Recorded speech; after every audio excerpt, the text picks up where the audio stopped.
Where is that, Dennis? Typical artist. Typical artist.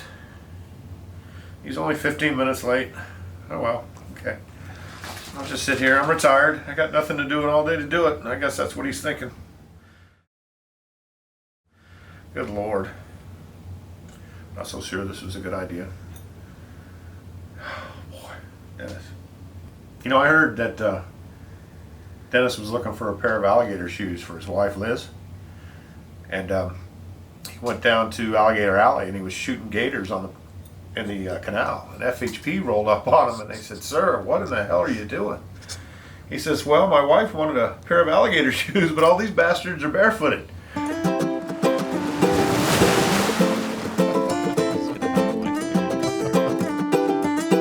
Are we rolling? We are rolling. Sweet. Michael Landress. Good morning, Dennis. How are you? I'm good. Welcome to the studio. Thank you. Welcome to Connected by Water. Thank you. Very impressive place you got here. Thank you very much. I like your new digs for sure. Thanks. Yeah, it's home. Very nice. So tell me, how are we connected by water? Well, Dennis, I was thinking about that on the drive down from Boynton. And I think we've been connected by water for the last 10 years. Mm-hmm. That's about when we brought you aboard to start doing some artwork for our Boynton Beach Fire Rescue Fishing Tournament T-shirts. And I'm very impressed with your artwork. The very first shirt that you did was one of our top sellers. And then I think we've used you for the last 10 years. Mm-hmm. You visited with BC Witt a couple times, going over concepts and what direction we were moving toward. And I got to actually meet you in some of those conversations. So we've got a pretty good history being connected by water. Mm-hmm. As you know, I'm a wannabe artist. At one time I did cartooning and tried to get syndicated in the newspapers, but that's a tough gig. But so we've got a lot more than just connected by water. I think there's a lot of artistic stuff that we have in common as well. So yeah, that's cool. I think that's really where we connect the most, and is creatively. Yeah, I think so. It's you know, when you say you have an emotional need to create, people look at you kind of funny, but I think both you and we have that trait. Yeah. You know. Yeah, that's an innate quality, I think. So I kind of morphed away from doing the cartooning because I just didn't have the time that it took to sit down and do it. So I started writing more in my free time, and that's kind of where my art's progressed to is writing. But mm-hmm. It's been a pleasure knowing you for the last 10 years, and I hope we're friends for many more years to come. No, I agree. You know, I think one of the interesting things about you is that you look at things from a very soulful approach, like all the time. Like, you know, every time I talk to you or every time you're posting something up, even about one of your photos, you're not just posting a picture. You go on and you tell a whole story about how that you felt when you took that photo and how that, you know, the whole thing affected like your day or your moment or your life. And, you know. Well, again, that's that emotional need to create. I mean, they always say a picture's worth 1,000 words, but I've got more words that I want to go with that picture. And I try not to just show a picture, but the story behind the picture. Because a lot of the friends on Facebook, they don't necessarily, some of them are landlocked. They've never been offshore. Mm-hmm. It's something as easy as a dorado or mahi-mahi or dolphin fish. They don't understand. They think a dolphin is a porpoise, is flipper. So I try to explain my pictures on Facebook in that context, and that's kind of where I'm coming from when I'm doing that. Some people think I'm long-winded writing, and probably I am. And a lot of people, the younger people, have moved to Instagram and they're off Facebook because, you know, there's the long posts on Facebook. But I like the social media platform, and I'm going to continue to do that. Mm-hmm. Your work's come a long way. I mean, you know, it's really, I mean, it's been interesting to see your photography evolve since when you started going on board with Captain Chris Lemieux and Lemieux Charters, to where your work's ending up now, being completely published like all over the place now, and it's been really great to see, you know, the success of all of those efforts. Right. Well, if you would have told me 10 years ago I would be published in a magazine either with a story or a photograph and getting paid for it, I would have told you were crazy. Seems like I've always had this innate ability to reinvent myself. And since I retired from the fire department last October, you know, I'm working toward that stuff to keep me busy. But just to back up a little bit with Chris, just as I've known you for 10 years, I started fishing with Chris about 10 years ago. And the first time I went offshore with him, I brought a little Canon Super Sport, the kind of camera that would go in your pocket. Well, I got the tail end of a sailfish pick. Just to tell, his head, he came up, we hooked him, and he did his thing and raced around the boat at 68 miles an hour. There's no way I could capture it, but I captured one fleeting glimpse of him at the boat. Went home, and I looked at the picture. I downloaded the picture, and I was hooked. Addicted. I was addicted. Instantly. I want to enjoy the trip even after the trip is over, and the best way to do that is through photography. So then I graduated and graduated from the Canon Super Sport and started getting into the Nikon and the better cameras, and I've just been having a blast with it. So been doing it about 10 years now. Pelagic imagery is what I call myself. But I think it's better to go by your name. I think you taught me that one time. Your name should be first instead of pelagic imagery out there. But we've toyed around with a design on a logo. But anyway, he kind of got me hooked on that. That day hooked me with the photography, and I've been doing it ever since. And like I said, if you would have told me 10 years later I might be getting paid doing something that I really love like that, I probably wouldn't have believed you. Isn't it crazy though? Like to get paid for your creative work, like for your passion. It is. It's really the best feeling in the world. And you get a little giddy. You see your words in print in a magazine. You see your first photograph. It's really a great feeling. Now, my next goal is to have a picture on a cover of one of these magazines. Working with Florida Sport Fishing Magazine and Steve Doherty, who's a great guy, great editor. Yeah, Steve's phenomenal. If he's listening, I'd like to maybe have the opportunity to do a cover shot, Steve. So anyway, it's the ability to reinvent oneself in life is very important, and I'm at that stage right now where I'm doing that. So I have a quote in front of me about that, being that you're we'll get to the beard in a minute. The elephant in the room, the beard. So I got a quote here that kind of speaks to that. Let me see, which one is it here? There is nothing noble in being superior to your fellow men. True nobility lies in being superior to your former self. Right, and that's a quote from one of our guys, the Ernest Hemingway. Right. Some people may have heard of him. Right. So that kind of thing, that speaks a little bit to about what you're going through right now in your transitions. And for those of you who don't know, Michael's a very decorated gentleman from the Boynton Firefighter department. Is also an EMT, and has had a fantastic, well-respected career in that field. So now he's retired and on to writing and doing photography full time. So true nobility lies in being superior to your former self. Can you elaborate on that? Well, I think what Hemingway is trying to convey in that quote is always be humble. Maybe you're not proud of some of the things that you've done in the past, and Hemingway probably certainly wasn't. But I think it's all about being humble, and especially to your fellow man. The first sentence of that, never think that you're above anybody else, but be humble. You're right. I spent 20 years at Boynton Beach Fire Rescue Department. I'm a firefighter paramedic. I retired in October of last year as the division chief of EMS. Very, very proud of that fact, and very proud of the career that I had there. So you should be, and we're proud of you. But, seriously, proud to call you my friend. Thank you. I appreciate that. And I have no inclination getting back into the fire service, even though some of my buddies that are working in other departments now that retired with me, I've kind of scoffed that off and said, no, I don't think that I want to do that. Not even in those guys, they're going back in? Yes. Really? Matter of fact, one of the guys that I retired with, I've known for 22 years, Thomas Murphy Jr. He retired with us just about 6-8 months before I did. And he landed in Haines City. He's the deputy chief up in Haines City, which is kind of in the middle of the state of Florida, where they don't have no. First of all, they have no ocean, they have no sea breeze, and it's sweltering hot there.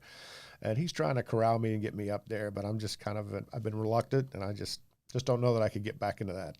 Into the business. Well, I think you've made a pretty good transition here. Yeah, I think so. I mean, a lot of guys don't make as successful of a transition, I think, that you're making currently. Right. Well, I appreciate that. And, I'm the luckiest. I sit in front of you here. I'm the luckiest man in the world, to have the career I did at the fire department, to be able to retire at 56 years old. I know how fortunate that I am. So I think that part of my life I'm going to put behind me. and move forward. Yeah, that's awesome. Yeah, And you got two amazing kids. I do. Like really, I mean, when I say that, I mean you have two amazing kids. I'm very, very proud of my sons. Of course, their mother, we're divorced, but she had a lot to do with that as well. Mm-hmm. My oldest, Zachary, is he's working on his master's degree in mechanical engineering and a minoring in music at the University of Florida. And my youngest just completed his first year, you'll be happy to know, at FSU. Yep. He made the dean's list for sure. So a bit of a split household with the boys. How do you feel about that, John? We got a hurricane in the corner there. Yeah. Yep. I call him John in the corner. I don't know if he likes that title though. I don't mind. It's whatever. Canes, University of Miami offered Zach a scholarship out of high school. He wanted to double major, and it was like almost impossible for him to double major at UM. It was going to be about 7-8 years, and then the cost factor, the scholarship was going to run out before he was going to be able to do the double majors. So he made the decision. Well, let's go to Florida. They want me to. So that's kind of how he ended up at UF. So, but very, very proud of the boys. Yeah, they're great guys, great young men. It reminds me of you ever seen the movie Better Off Dead? What was the character Booger from the Nerds? Revenge of the Nerds was it Better Off Dead? And he goes, you listen to me. I've been going to the school for 7 years. I'm no dummy. That's great. That's great. So, listen, you're a hero in my mind, no doubt about it. All right, but you're also an inspiration to me, because a lot of people can be well known and established and blah blah. But this is like part 2 for you, and from where you've come in a very short period of time, it's impressive. But I know how you've done it. You've done it with your heart, and that's really the way to create, in my mind. You got to do it because you just love it. You got to do it because it's kind of like you have that need to do it. And it's really been interesting because I know what goes behind your work and the passion and just how much it means to you now to be where you're at. So we've recently worked on a project together for Florida Sports Fishing Magazine. That's we're actually it's a 3-part series, so we're in the middle of the project. Right. And I'm proud and honored to be working on it with you, for sure. So, you want to talk about the first story here? I do. I did a trilogy about a Cuban-American fisherman, 88 years old. His name is Baja Torres. First installment is called The Gladiator of the Sea. And when I was writing the story, I couldn't imagine anybody else illustrating it but you, Dennis. And it was kind of long-winded for the magazine, had to be edited down, but that's what editors do. But a very interesting story with a twist. It's no secret I was influenced by Ernest Hemingway's The Old Man and the Sea. Mm-hmm. I read that when I was like in 7th grade. The problem with it is he didn't write any other stories about fishing. So I said, well, shoot, I need more. I want to read more. So I started developing a style and started writing microfiction type stories, short stories. And I do a lot of nonfiction as well, but I really like the fiction stories. So that's kind of where it came about. But my story, the first story is Baja's battling a 700-pound swordfish, I believe it is. And then a menacing mako shark makes an appearance. So we'll just leave it at that. Let the readers buy that magazine and see maybe there's a twist at the end of that story. I'm not sure. Yeah, for sure. But and the next featured article or story, short story to add on to Baja's adventures, I think he's going to be tangling with a big weed mat out there in the Big Blue, and it's called the Asylum. And the asylum is where all the bait fish gather and hide, and that's their protection, their asylum. So that might be a fun story, and I can't wait to see your illustration for that. It's coming shortly. Maybe you can show it to me today when we get out of the studio. We'll see. Okay. We'll see. So are you, when you're out there, because you do a lot of fishing with Chris. Yep. And you're on board a lot. It seems like every day I'm turning around and you're fishing. I mean, are you writing these stories in your head? Like when you're out there? I mean, I do. I don't take a notepad because it's impossible to write on a boat. I always remember a funny quote or something one of the guys will say. I sword fished with Chris back in March, and he had some clients from Connecticut, a real rough bunch and funny guys. And one of the guys said, the sword fishing is like, it's like watching paint dry, but paint eventually dries. Right. We still haven't gotten a bite. Yep. And it's little things like that you pick up on, and I get home and I jot that down, and it's just a chronological order of the events that happened. So writing the fish stories about, the nonfiction, that's really, really easy for me. And then I just try to embellish it with as many adjectives as I possibly can. My goal is to pack as much as I can in 450 words when I'm doing the Facebook stuff. So that's kind of where that's at. It reminds me a little bit about The River Runs Through It and Norman MacLean. And there's a part, in the book and the movie to where Norman, as a young child, his father, he was homeschooled. Right. His father was a preacher and a teacher, and he kept having to write this short story before he was able to go fly fishing. And, he was like, it's a little long, half as long. And he'd come back and he goes, this is better, half as long. He goes, gets frustrated, comes back. And he comes back and he goes, it's good. Now throw it away. I always thought that was the best line in that movie. Yeah. Because really you're practicing, you're training as a child.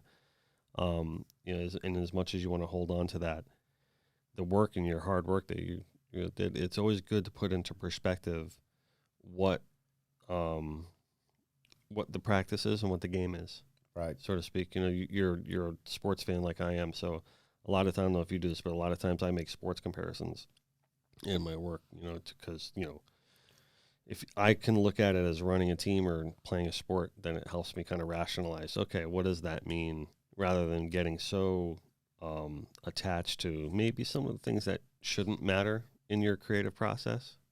And some things do matter. Like what's the final product versus what's the process. Right.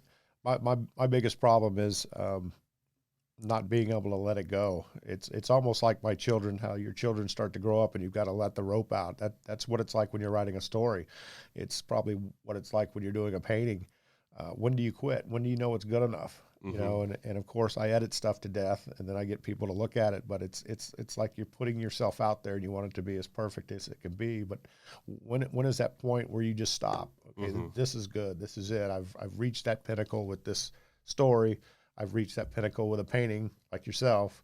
And how do you know when it's really done? I guess it's never really done. I don't think they are ever really done. I mean, I still look at work going, I could go back into that. Right. And it's funny because I look at some of the things I wrote 5 years ago and I go, oh, gosh, I wish I would have maybe reworked that a little bit or thought about that a little bit longer, And some of the stuff I've taken back from years ago that never went anywhere and I've rewritten it, So that's always a lot of fun, especially if you get that dreaded writer's block. But I don't really seem to get that, suffer from that. So I don't write every day, but I enjoy it, and it's writing it to me. It's like artwork. It really is. Putting together that perfect sentence. And you may have a 450 word story, and you got a couple really catchy sentences in there, and that's really all you need, to capture the audience. So I really, really enjoy that.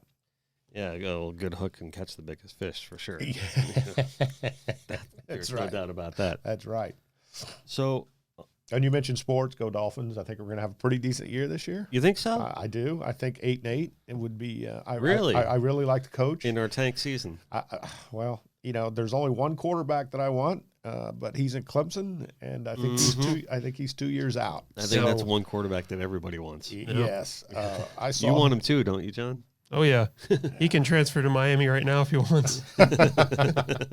Yeah, that game against Alabama, the national championship game, that kid was just, he's the real meal deal, I think. He's something special. Yeah, I think he's going to be in when he gets into the NFL, that's going to be a 15, 20-year career guy like a Tom Brady. But the physical skills and size. I think he's going to be better than Tom Brady because actually physically I think he's just going to be a more dynamic character than right. And he's what was he 18 years old and against Alabama, and he doesn't even have his man body yet, right? Which is scary. So Trevor Lawrence, right? Trevor Lawrence. And who was the quarterback at Clemson that he basically took his job And that guy wanted to kind of transfer. He was Deshaun Watson's supposed to be his Bryant predecessor. Bryant Kelly. Yeah. Okay. So, and this guy was trying to find another job, but I think Dabo, which I'll be honest with you, I mean, as a Florida State fan, I mean, you as a Miami fan, you gotta respect this too. I got the biggest respect for him. Oh yeah, as a football coach, he earned it. I mean, he's, somebody. I was talking to somebody, I can't remember who it was. We were kind of comparing Dabo to Saban because it's hands down those are the two best coaches in football. But I said to him, I said, well, the difference between Saban and Dabo is that Saban's trying to like win games and Dabo's trying to raise men. Right. Absolutely. I agree with that 100%. And if you're a Miami fan, Saban is Satan. I've never forgiven him for lying to the Miami Dolphin fans and the team. Yeah, it's pretty crappy. You can't do that to Don Shula and the Miami Dolphin fans. What he did to us. But Dabo, yes, I don't know a lot about him. I know he's a very religious man, and you can tell in any interview with his players, players really care about him because he really cares about them. And I believe we got Clemson's Christian Wilkinson on the D line this year. Yep. Right? Yep. So, absolutely. I'm really excited about the Dolphin season this year, and they're bringing back the white throwback uniforms. Those are sweet. Yeah, which those they should be wearing all the time. Yeah. Why rebrand? We won our only championships wearing those uniforms. Yeah. And I don't get the rebranding of NFL teams. Yeah, I don't like the new slick little Dolphin thing and the high bright aqua. You gotta keep the uniforms traditional. Yeah, I think so. I think so. When the everyone just loves it when they roll out in that deep aqua and in the hard stripes like that.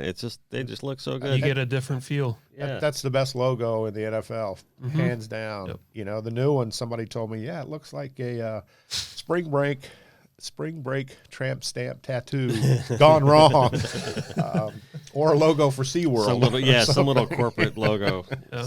Yeah. So, but I don't know how menacing it looks for a NFL team, but it's kind of hard to be menacing, I guess, when you've got the Howard Johnson colors, the aqua and orange. But hopefully, I'm predicting 8-8. But I really like Coach Flores, and let's face it, he's coming from Belichick's tree. Yeah. Yep. So. Someone commented last week that they said that they haven't seen the Dolphins work this hard since Shula. Wow, I haven't heard that. Yeah, it was in the Miami Herald, actually. Oh, fantastic. Yeah, and they came out to say, we haven't seen it. I can't remember.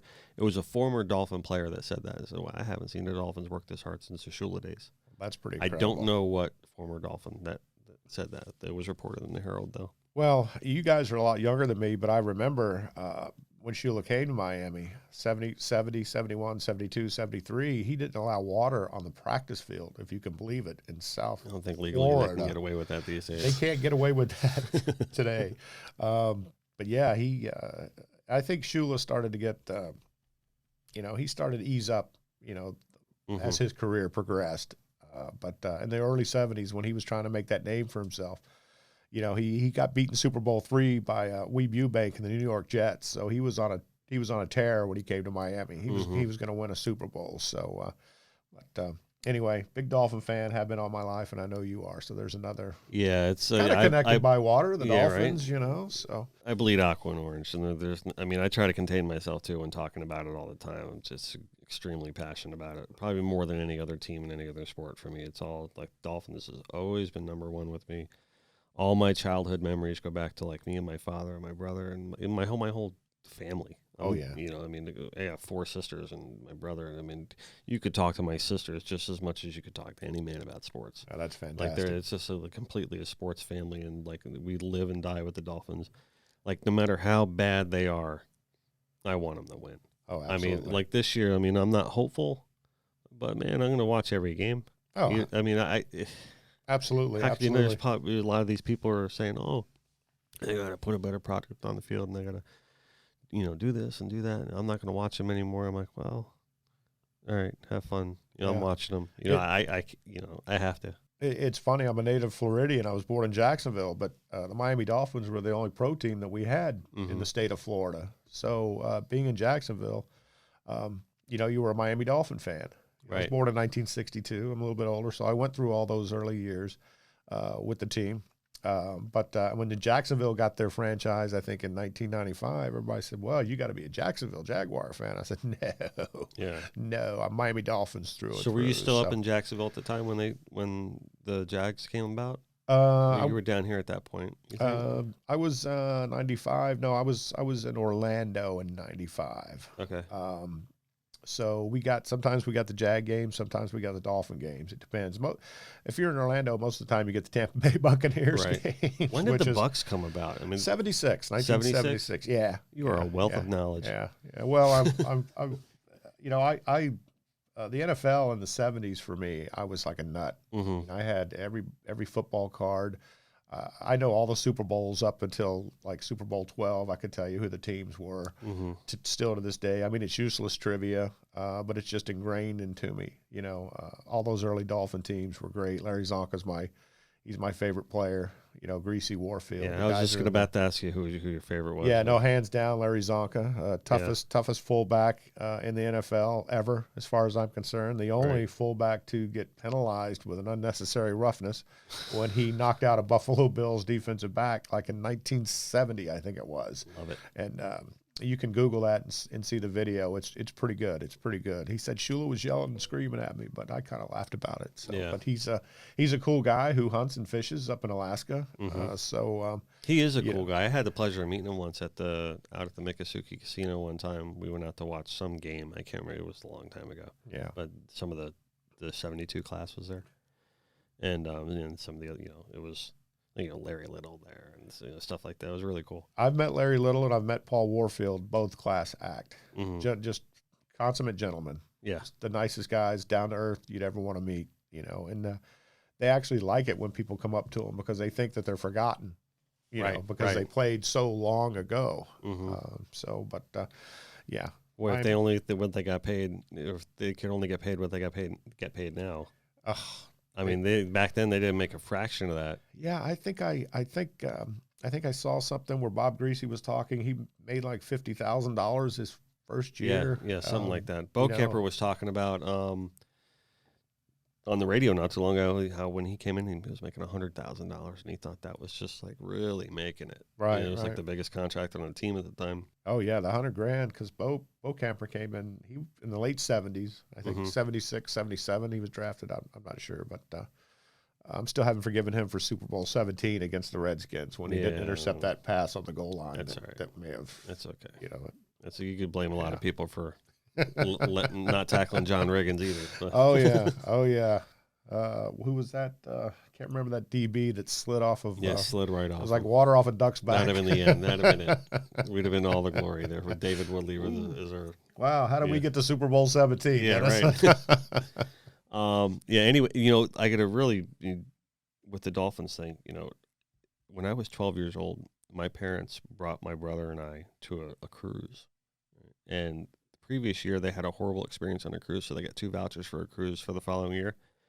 And like, oh well, this one's going to be free for us, so let's take the boys on this one. By no plan did they know this. When we showed up there, it happened to be the Miami Dolphins cruise.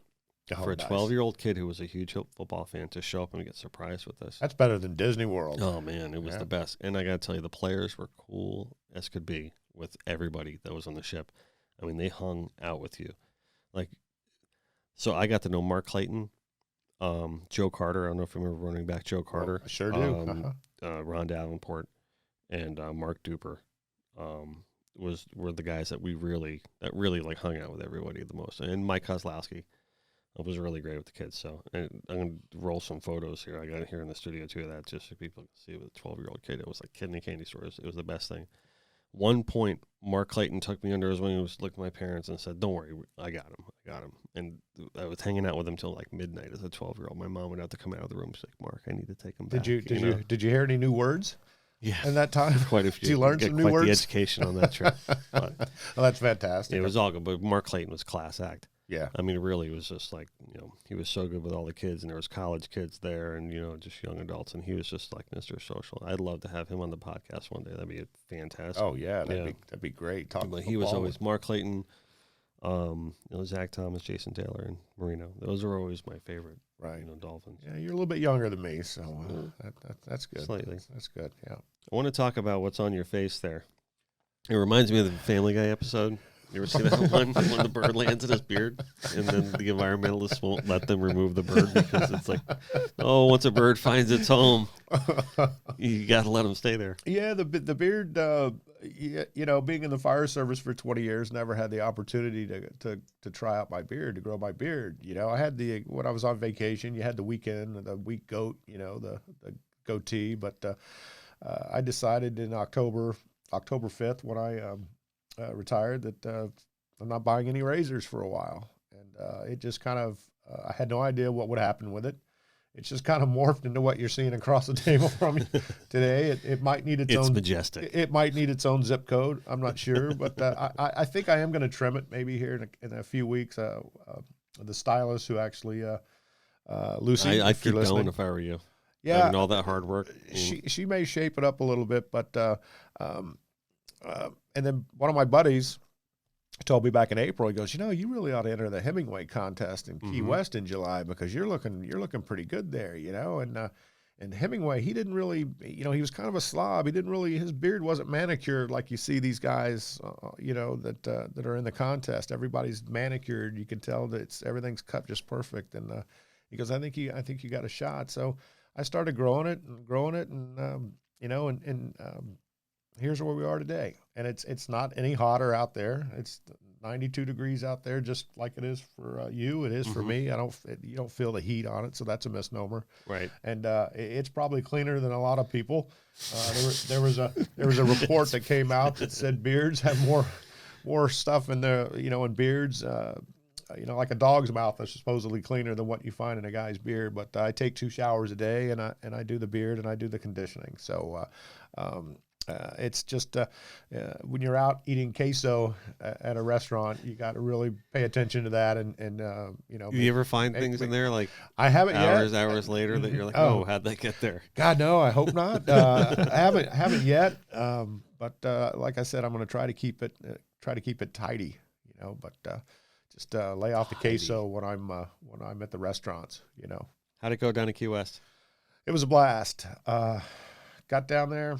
Like, what's it like? I've never even actually attended that contest. Well, I haven't either. I was going by the email when I registered back in May, and then they send you an email when they got confirmation that you were going to be in the contest. They give you instructions. They had Thursday night and Friday night were the preliminaries, and over that span of those 2 nights, they had 160 people signed 160 people? 160. Are you kidding me? No, I'm not. Did you have any idea it was going to be that big? I had no idea there were going to be that many guys. Holy crap! I was thinking like a dozen. And going to show up. Right? No, they had 60 guys the first night, and they whittled those guys down to 14. Mm-hmm. And my night was Friday night, and there was over 80. There was almost 90 of us, and they whittled those 90. They whittled those down to like 14, 15, and then they had the final competition on Saturday evening. But I was told to be there Friday at 5:00 to get checked in. Mm-hmm. Well, I come walking into Sloppy Joe's, and I'm wearing a cable knit sweater, turtleneck sweater, similar to what Ernest Hemingway had. And mind you, it's July. And Key West. And if anybody out there has never been to Key West, it's like being in Africa in July. So it was. You walk around and you're just soaking wet. Right. And I kid you not, Dennis, there was standing room only in there at 5:00, and the competition didn't start till 6:30. Wow! And Sloppy Joe's gets warm. It gets warm. It does. That place gets really hot. Yeah. The ceiling fans were on helicopter mode, but it wasn't helping. People had all the tables. There was absolutely no place to sit down. I guess I had this illusion that there was going to be this nice big air-conditioned room where all the papas were going to be waiting before they get called up on stage. Well, I was gravely mistaken. But it was a lot of fun. Brought a bunch of people down with me to cheer me on, which was always helpful. But just a great time. Like I was talking to you, but when I arrived this morning, I'm thinking about maybe doing it again next year. It was that much fun. And then they have a lot of other activities with a different wardrobe. Yeah, the different wardrobes. No cable knit sweater. Yeah, no cable knit sweater for me next year. As a matter of fact, when I walked in, one of the older gentlemen he'd participated before, he goes, "Your first time, right?" And I said, "Yeah." He goes, "Yeah, I can tell by the sweater." I said, "Well, I was trying to make that first impression, but I think I lost about 5 pounds that night, which was the good news because I actually packed on about 20 to get to look more Hemingway-esque, you know. So he was kind of a husky guy, but yeah, the sweater probably not such wasn't one of my better ideas. Let's put it that way. That's all right. But so you still want to do it though? Yeah, I do because I had a lot of people come up to me the night of wanting to get their picture taken with me, and the next day, Saturday, I didn't make the final cut for Saturday night, so I was off the hook, so I could just relax. How far did you make it in that whole? I didn't make it past the first round. Okay, so I didn't even have to go back Saturday night. But we bumped. That's a lot of people. It is, and we bummed around Key West all day Saturday, and people actually remembered me from the night before. Which I thought was great. Oh, you were good. You look great. Blah, blah, blah, blah, blah. And then when the Papas did the running of the bulls, those were all former contestants and stuff. I was taking pictures, and they had to come right in front of me to come around the corner of the street here in Duval, and they were shaking. The what? They do the running of the bulls. Really? Yes. Like in Spain? Like in Spain, but these bulls they don't bring out real bulls. No, they don't. They don't bring out real bulls. Like dogs? They're bulls. They're fake bulls on wheels, and the Papas sit on the bulls, and they're pushed through the streets. I got to come down with you next year. You got it. No, I'm serious. Count me in. Okay, I'm serious. I'd love to have you on my team. See this. I'd love to have you on my team, but. So that was a lot of fun, and they were saying, "Hey, dude, you look good. You should do it again. You should do it again." And I thought, "Hey, these guys don't have to say that. You know, that's pretty neat." But back up a little bit. When I got called up on the stage, they give you 15 seconds to promote yourself. Why you think you look like Hemingway, and the mic gets cut off at 30 seconds. So I was short and sweet, but I brought the Florida Sport Fishing magazine up on stage, and I think I said, "Look, my father gave me the love of the ocean and fishing. Hemingway gave me the love for the written word." I said, "By the way, you can check me out. Fishy story in this month's issue of Florida Sport Fishing Magazine right here on a newsstand near you." You know, and I even had extra copies for the judges if they wanted to read it. So I got some good pictures on stage with the magazine. So I thought it was pretty funny. But, that's cool. But yeah, it was fun. It was an experience. I'm happy you did that, though. I mean, I am too. Just the camaraderie with the Papas, and you know, being down there with my buddies. I've never been to the Keys, but those two particular guys before, we had a blast. I mean, I got back. The same guys like every year. I don't mean to cut you off, but the contestants. Yeah. Some of these guys make it. You know, they pilgrimage down there every year. I think the guy who actually was chosen this year was his 20th year competing. There were a couple guys. You're kidding me. I'm not kidding you at all. There were a couple guys there that had been doing it for 15 years. And there was the rookies like me. Yeah, they take it very, very seriously. The whole Hemingway Society down there, they take that very seriously. You don't want to say anything bad about Ernest Hemingway or anything like that. They take it very seriously, and these guys really get into it. And some of them are dead ringers. Some of them are just doing it, you know, just to have fun. And it's some of the guys got up there when it was their turn, and they sang. They had little rhymes. You know, you name it, they would say it. So I'm not sure what some of the stuff was meaning, but I'd imagine there was a lot of alcohol flowing too. You know, I'd imagine that too. Yeah. I'd imagine that the Hemingway Society, they don't want to make a mockery of the thing. I mean, they want to be you know, respectful to the whole legend of Hemingway and the entire estate. Right. For sure. Yeah. But no, definitely would do it again, and I'd love for you to join us next year. Give you some good intel on where to stay. Uber is essential. I mean, it's so great to have an Uber, and you know, especially when you're in Key West, which is great. But yeah, for sure. But it was an excellent time. I highly recommend it. People go, why do they do it in July? Well, Hemingway's birthday is July 21st. He turned 120 this week. Oh, there you go. So that's why it's in July and not in December or January when it would be wonderful to wear a cable knit sweater. Does Papa's Polar get involved with that event at all, or they kind of stay away? If they're involved, there wasn't like a bunch of sponsorship banners and stuff hanging around like there would be like for our fishing tournament, for instance. Right. I'm not sure who's involved, if there's sponsors. It's a $35 registration fee. The contestants, we all got this T-shirt that I'm wearing today, which I really, really like. But I'm not quite sure. But there was a lot of Papa's Pilar flowing out of the bar, though. Yeah, I heard people asking for that. So I'm not a rum drinker. I'm a light beer guy. Yeah. So but it was flowing pretty good. But a fun time. If you're into Hemingway, it's a must, especially for somebody like you, because I know you're a big Hemingway fan as well. I think you would have a blast if you went down there. Yeah, we'll make it happen. Let's do it. I want to back up for a second. I want to talk a little bit about your time working for the Boynton Fire. Sure. We talked a little bit about the tournament that you're the co-creator of, which to me is a really great tournament because that kind of in South Florida kind of kicks off meat season. That tournament's like one of the first ones that happens, right? And it's a really big event. You always get a great turnout for it. How did that evolve? Because working for the fire department, you got a bunch of guys that like to fish. I mean, because the Boynton Fire one specifically is the best one around as far as any other fire tournament. Well, first of all, no fire department was doing a fishing tournament at the time. We had already been doing a golf tournament for a few years because our fire chief is big into golf. And one of our battalion chiefs had a daughter who was diabetic. So we started a golf tournament for the juvenile, which proceeds would go to our benevolent association to help pay for Christmas parties. But part of the proceed would go to the charity, the Juvenile Diabetes Foundation. Well, it was great, but there's a lot of us that don't golf. I'm not a golfer. I'm a fisherman. So Steve Lewis, I went down with the keys with him last week. He came into my office one day. He was our public information officer. He goes, what do you think about a fishing tournament to raise some money? And I said, that's a wonderful idea. I said, we have an inlet in our own backyard. We had two of our firefighters die of cancer kind of back to back at that time, and our charity of choice was going to be the American Cancer Society. So we kind of decided to put together a fishing tournament. Had absolutely no idea what we were doing. This was 2004. This coming up this next April will be our 15th year, but we had no idea what we were doing.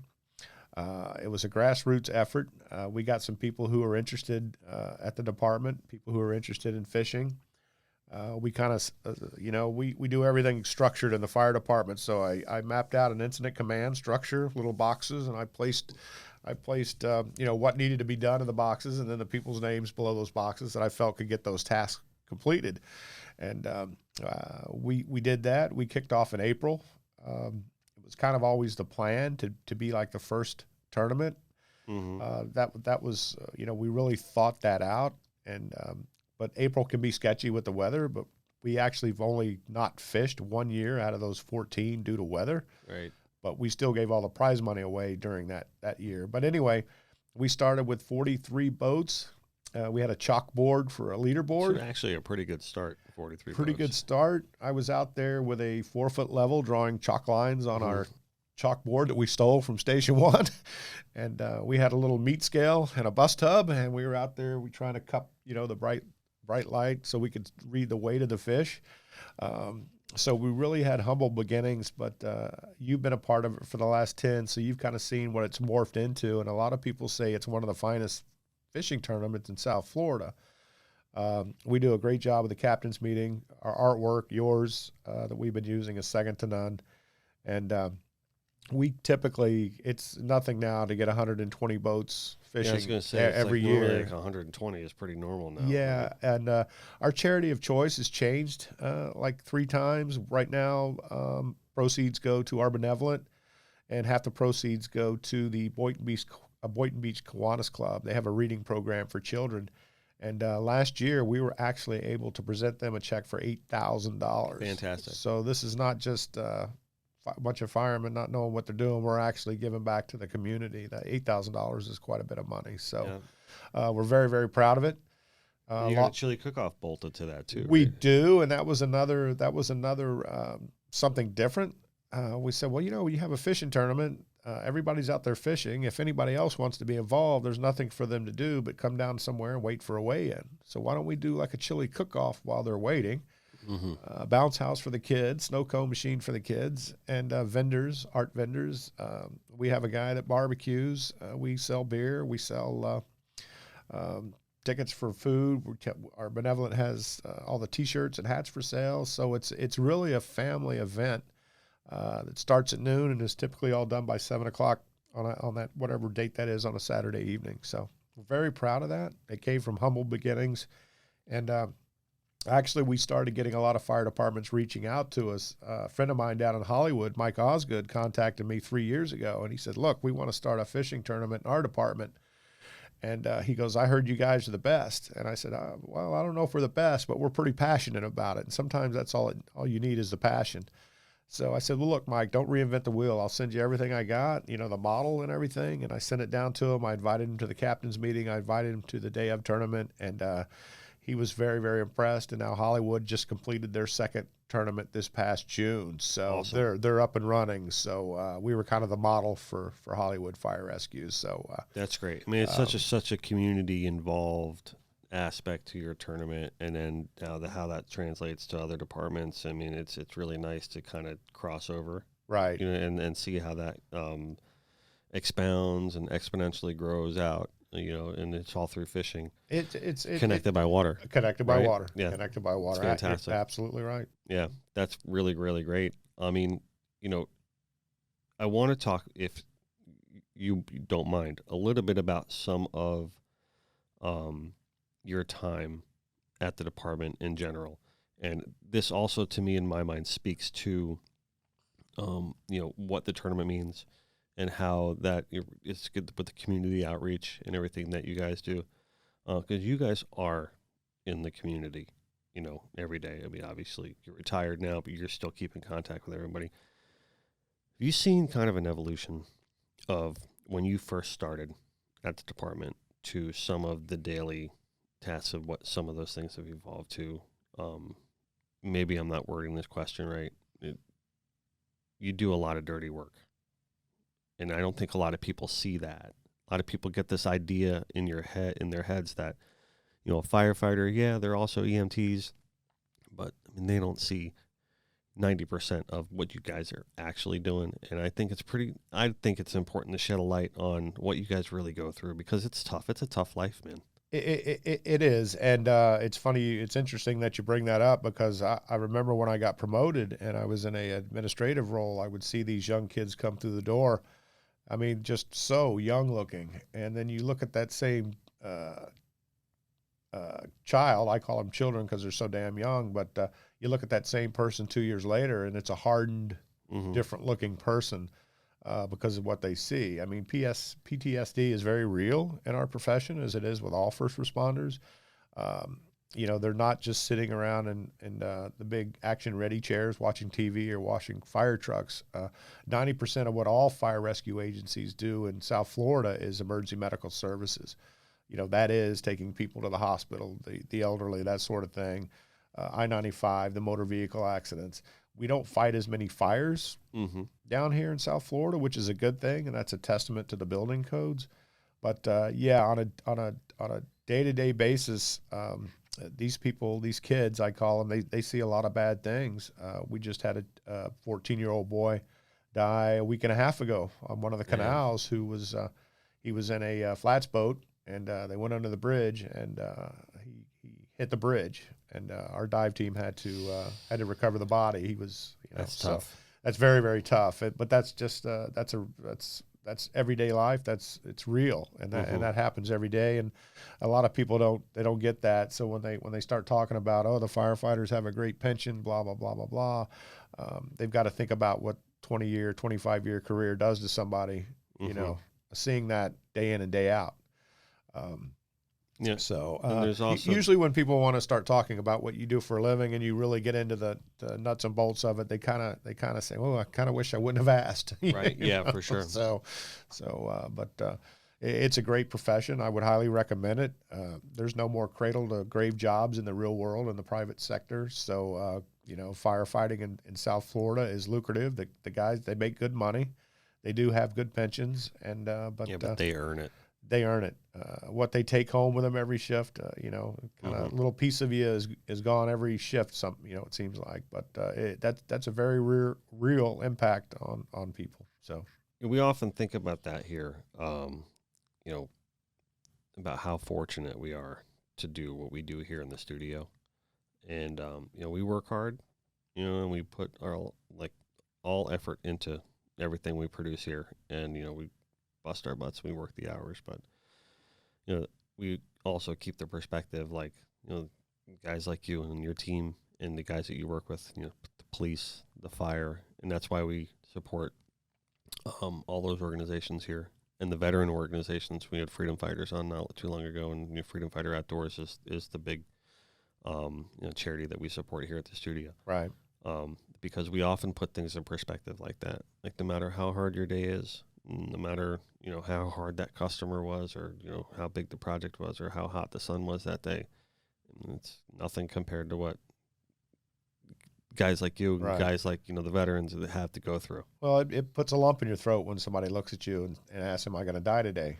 Yeah. And you have to be honest and tell them, I always said no, not on my watch. We're going to do everything we can to get you to the hospital and make this right. But what we learn over time is it's not our emergency; it's the person having the emergency. We're there to try to mitigate that and help as much as we can. So that's kind of the mindset that we have. But over a 20, 25-year career, those calls, they add up. But we kind of know that going in. So the biggest thing that we do is talk to each other.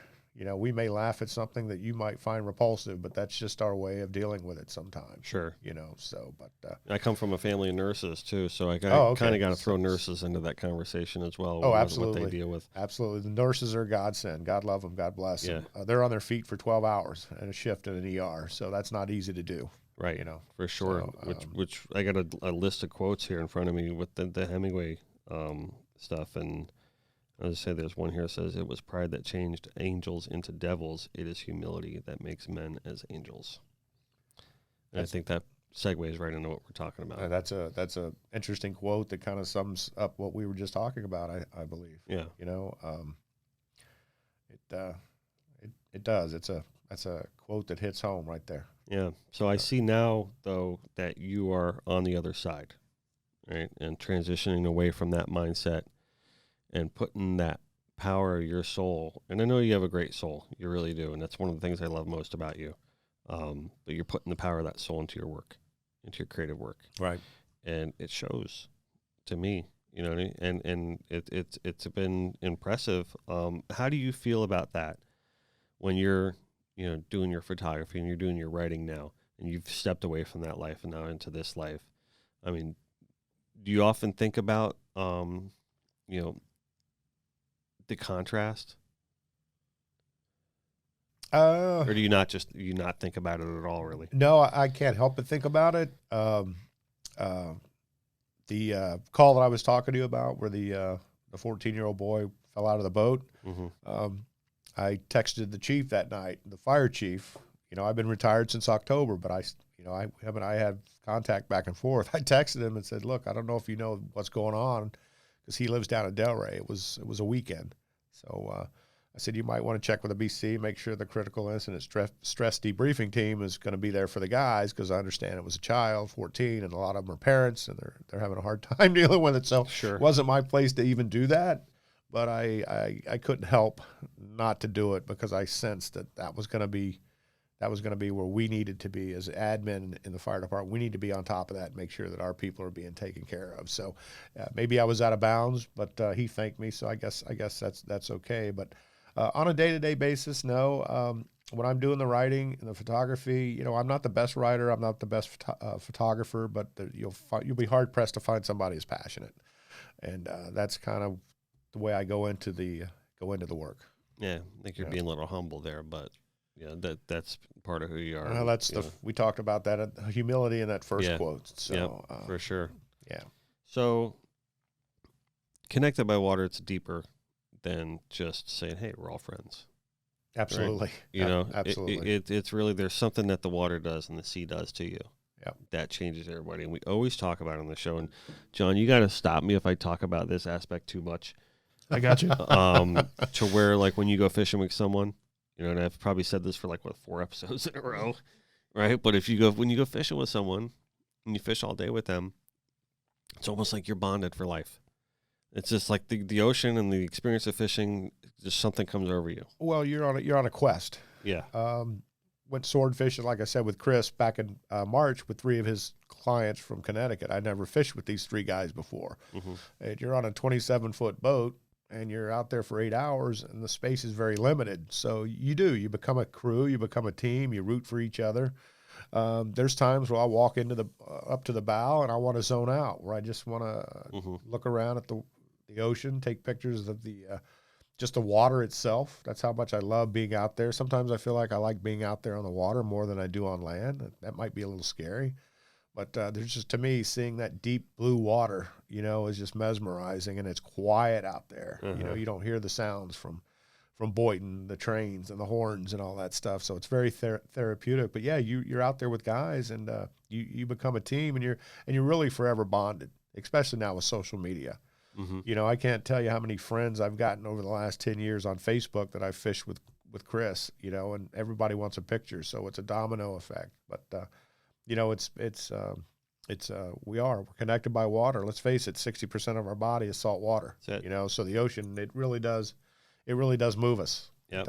It does. And I've always been mesmerized by it. I remember my mom taking me to Jacksonville Beach when I was about 5 years old. And I don't know if you've been up to Jack's Beach, but they used to have some the nice sand dunes. Yeah, it's gorgeous. And ran up that sand dune, ran down to the water's edge, and looked at that vast ocean out there, and was just mesmerized. And there was a distant smoke of a ship on the horizon, like Pink Floyd's song, and it was like, even at 5, I was, where is he going? I wanted to know, where is that ship going? And I was just mesmerized, just frolicking in the surf, playing in the surf, too little to get out there. But I still remember that. It's probably one of the fondest childhood memories I have, seeing the ocean for the first time. And then, of course, in Jacksonville, the water is nothing like it is here. It's not as pretty up there because you have to go so far out, to get to the blue water. Shell's super wide up there. Yeah, 30 to 60 miles, you start getting into blue water, here. No, I'm not into boat rides anymore at my age. 20 miles out for the Swords is a big deal for me now. It's a flat, calm day. Yeah, right. But we're connected by water, and the ocean's always been important to me, and I've got to live by an ocean. So yeah, right. And I don't want to check out yet, but that's where I want to be buried. I want my ashes scattered somewhere between Jacksonville and Palm Beach County, out there in the big blue somewhere one day. Yeah, well, we got it on record, so. All right. So. What was this thing you posted the other day? This boat with the that you, I guess, you took a picture of it down in Key West, like the Michael on the bow? What was that boat? Yeah, that was I wanted to ask you about that. That was at Robbie's, famous Robbie's. Oh, was it Robbie's? That was at Robbie's. We'd stopped there for lunch on the way down Friday, and we had to feed the tarpon. You have to do that. And right inside the right there where we were paying for our bucket of pilchards, there was a picture of that drift boat, and it said Captain Michael. So I said, hey, buddy, one of my friends, another firefighter, I said, hey, take this picture of me. So I'm just pointing at it, Captain Michael. So that was it. It was just it was just some decoration. I thought that. All right, my bad. I thought that was like something to have to do with your dad fishing. Maybe that was I got that my lines crossed on something like that. No. I think I had his dog tag on. That's what it was. Which I wear when I travel, because him and I traveled all over the place when I was young. My dad essentially raised me and my 2 younger brothers because my mom passed away at an early age. So I have fond memories of traveling with him, and he took very good care of us. So when I travel, I wear his dog tag. He was in the Korean War, 1950 to 54. My dad was in the Korean War too. Well, we're connected by more than just water. Yeah, right. He was on the island of Guam for 4 years. And when he passed away, I got a lot of his things, and I found his dog tags in there. What branch? Was it the Navy? He was in the Air Force. My dad was in the Air Force too. He was in the Air stationed. Force? My dad was stationed in Italy though. Oh, wow. Yeah. Wow. He worked the tower, I think it was in Milan, somewhere like northern Italy. Oh, that's fantastic. Yeah, my dad graduated high school out of Jacksonville, went right into the Air Force, did his 4 years, got out of the Air Force, started at the Federal Aviation Administration, and he was there for the next 35 years. And he actually retired in 1987, and he was 56 years old, just like I was when I retired. Wow, look at that. Yeah, so But See anyway, a pattern here. yeah. So when the picture was taken, I saw the dog tag, and I said, well, if people are going to ask, so I'll just explain it right up front. Yeah. So, but Yeah, the that's boat, cool. but the boat was kind of just, hey, it says Captain Michael. I kind of like the way that sounded. Yeah. So. I think you need to come out with a book, by the way. A lot of, like combined with your photography and your writing. yeah, and I don't have the attention span to write a novel, but it would be a book of short stories in the photography, and I'm probably going to get serious about that one of these days because I've got enough now where I think I actually could fill small coffee table book. Mm-hmm. So maybe that might be in the works. Yeah, you sure. never know, and I may need somebody to design a nice cover. We'll do it for it. So we'll do it. There, Dennis. Hint, hint, wink, wink. Yeah, no, come on, we'll make it happen. We will. I want to run through. I got a couple more quotes printed out here. Now, I usually don't do these with any notes, but just so everyone can see, if you're playing along at home, we have Hemingway quotes here that we wanted to kind of bring up. I think that were important to what we do here. Always do sober what you said you'd do drunk. That will teach you to keep your mouth shut.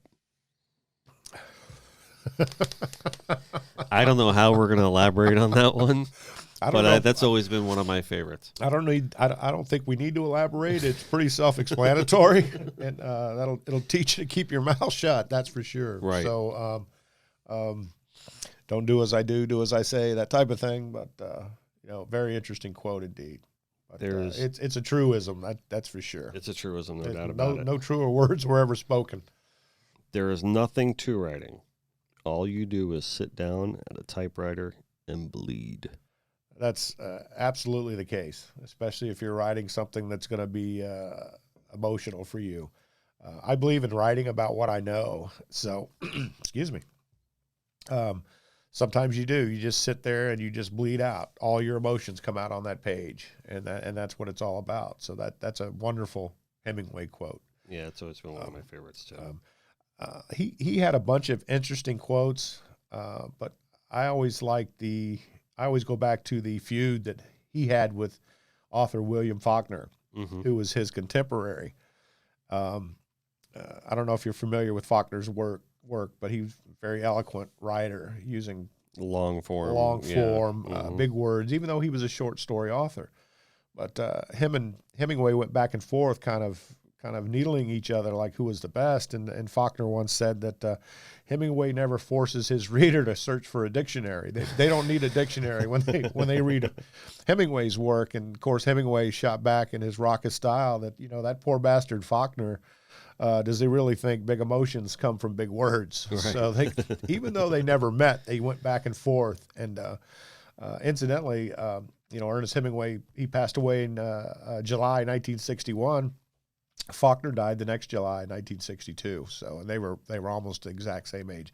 Died under different circumstances. I was just going to ask, how did Faulkner die? Faulkner, he passed away of a heart attack. Okay. 1962, and so it was very interesting. But they never met face to face, but they did bicker, I guess, through the newspapers and whatnot, or when they were interviewed. So, but interesting stuff. The funny, my partner and friend. Harris was just over in Bimini a couple of weeks ago, and I didn't realize that Old Man in the Sea was written there. I always thought he wrote that in Havana. Yeah, I'm kind of on your side there. I thought he wrote that in Cuba. Yeah, I thought he did too. Now, it was a short story featured in Life magazine in 1952, and the whole book was in the Life magazine. It's not a very long book. Right. It's a short story, but it was featured in Life magazine in 52, but I thought that he had penned most of that in Havana. I'm with you. Yeah, I'm gonna research that a little bit more too. But I know it wasn't written at it's his house in Key West. What did he wrote For Whom the Bell Tolls there, right? I think he wrote that at the Hemingway house. Yeah. And of course, we had to visit the Hemingway house on Saturday when we were in the Keys and kind of pay homage since we were there for the Papa Lookalike contest. Yep. But Old Man in the Sea, great book. The Spencer Tracy movie was kind of hokey, but Yeah, it's still fun to watch as a kid. Yeah, I'd love to see it remade. You know, I'd love to see a remake. I'd love to see that remade. with today's CGI technology. Who do you think would play Hemingway? You know, they had that Hemingway and Gellhorn movie, and that one British actor guy played him. And I thought that was the most horrible choice for a Hemingway. Yeah, well, if we're thinking about Old Man of the Sea, we're thinking about the old man character. Well, no, but even just who is? I don't know what the name of that actor is. I can't remember his name. He's been in a few. Wasn't Liam Neeson, was it? No. Okay. No, it wasn't anyone poetic by any stretch of the means. And Yeah. It was with Nicole Kidman. I don't know if the name escapes me, but I just thought that was just a horrible choice for Hemingway. Yeah. I don't know if there's any actor in Hollywood that it would probably have to be an unknown. Mm-hmm. I don't see anybody that's in current Hollywood that could pull that off. Although Tom Hanks is could be Mr. Rogers this Thanksgiving. So, yeah. Well, who would be the old man though? That's interesting. It'd have to be someone of Hispanic descent. Have to be somebody of Edward James Olmos. Wow, maybe that's a thought, but he may be even up there in age now, huh? Old Man of the Sea. Old Man of the Sea. That's an interesting thought. Maybe that's an interesting thought. I don't know. I'd have to think more about that. Yeah. It'd be kind of cool. They should remake that into a movie. They should, especially now today. I mean, they could probably really make the whole scene of the fish with the technology, with the CGI and everything. And and the way Hemingway describes. What I'm really trying to get at is to be an artist for this movie. And Consultants. Yeah, sometimes you got to drum it up yourself. Yeah, exactly. But I mean, the way he describes the color, the lavenders and the deep blues of the marlin, the way it's described. I mean, there was no way they could show that in 1950s Hollywood in black and white. And then it was a hokey fish mount that was lashed to the side of the boat. So it'd be fun to see a remake of it. That would be. It would. I want to leave off with one thing, but don't read into this one too much. Every man's life ends the same way. It is only the details of how he lived and how he died that distinguish one man from another. I'm not saying you're anywhere near close to this, so don't read into that. But I want to say, like, with the way you've lived thus far and, the way you're living now, I think you definitely distinguish yourself from one man from another in a very positive way.